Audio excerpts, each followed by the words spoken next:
You just got paid again. That moment feels good, right? But let me ask you this. Where did your last paycheck go? Because if you can't answer that confidently, it's a sign your money is controlling you, not the other way around.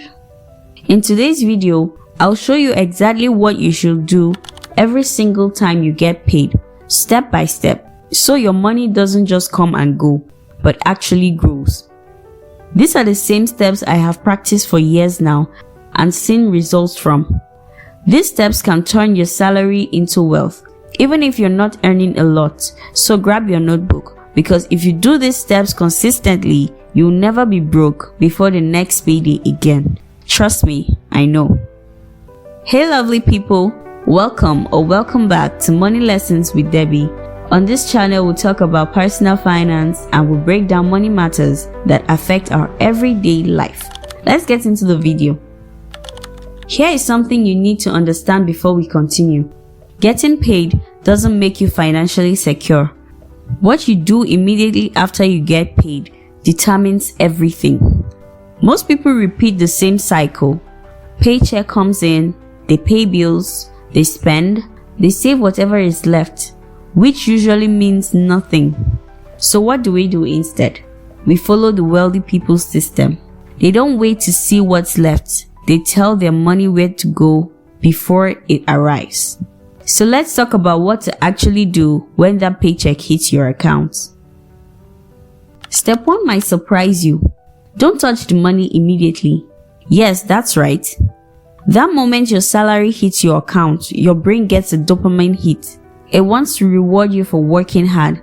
But before you start spending, take a few hours or even one full day to review your goals, your budget, and your upcoming expenses. This single act of pausing helps you make conscious financial decisions instead of emotional ones. Step 2. Now this is where the game changes. Paying yourself first. Before you pay rent, before you buy anything, you are your most important bill. Decide on a fixed percentage, maybe 10%, 20% or more, that goes directly into your savings or investment accounts the moment you get paid. If you can automate it, that's even better. Because when you pay yourself first, you're training your mind to treat saving like a non-negotiable expense. For example, let's say your salary is 300,000 naira or $2,000. 20% would be 60,000 naira or $400 that goes straight to savings or investment. You have 80% left to manage expenses and bills. And if you pay tithe 10%, you are left with 70% for bills and expenses. Remember, if you wait till the end of the month to save, you will always say, I'll do it next month. Discipline is key. Step 3. Handle your fixed expenses next. These are your non-negotiables: rent, utilities, transportation, insurance, and things that keep your life running. Having a list of these ahead of time means no surprises. You already know how much is going out, so you can plan what's left. If your bills are eating up more than 50% of your income, it's time to reevaluate your lifestyle. Because if you're spending your entire income just to maintain your lifestyle, that's not financial comfort, that's quiet struggle.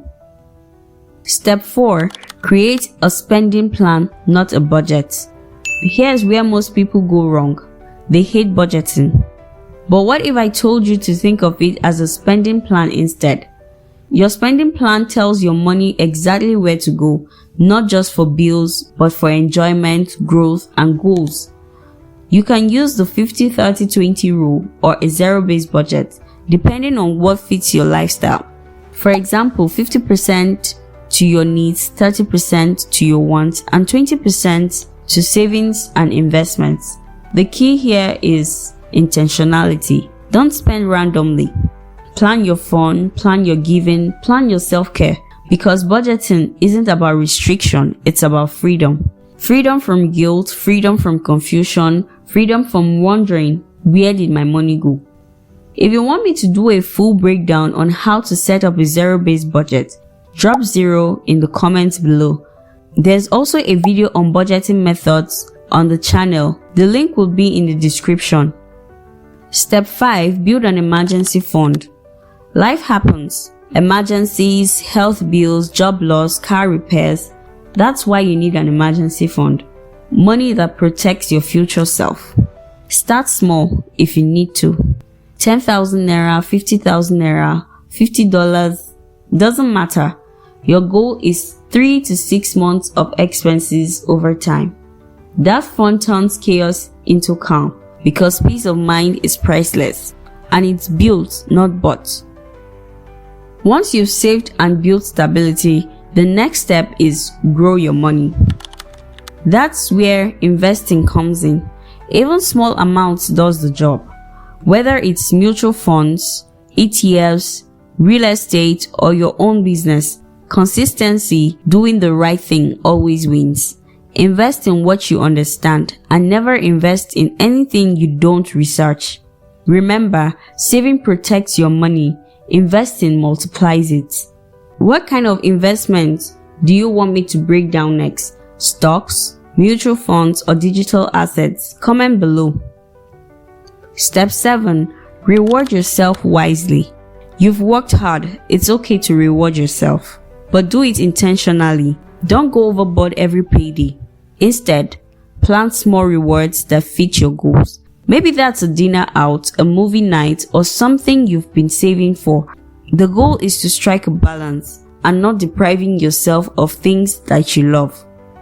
So let's recap. Every time you get paid, step 1, pause and review. 2, pay yourself first. Step 3, cover essentials. Step 4, follow your spending plan. Step 5, build your emergency fund. Step 6, invest consistently. And step 7, reward yourself wisely. Do this every payday and your finances will never look the same again. Because wealth isn't built by how much you earn. It's built by what you do every time you get paid. You can also download my free 2026 financial checklist. It can help you with what you need to do every month for a whole year. The link to the free checklist and video is in the description.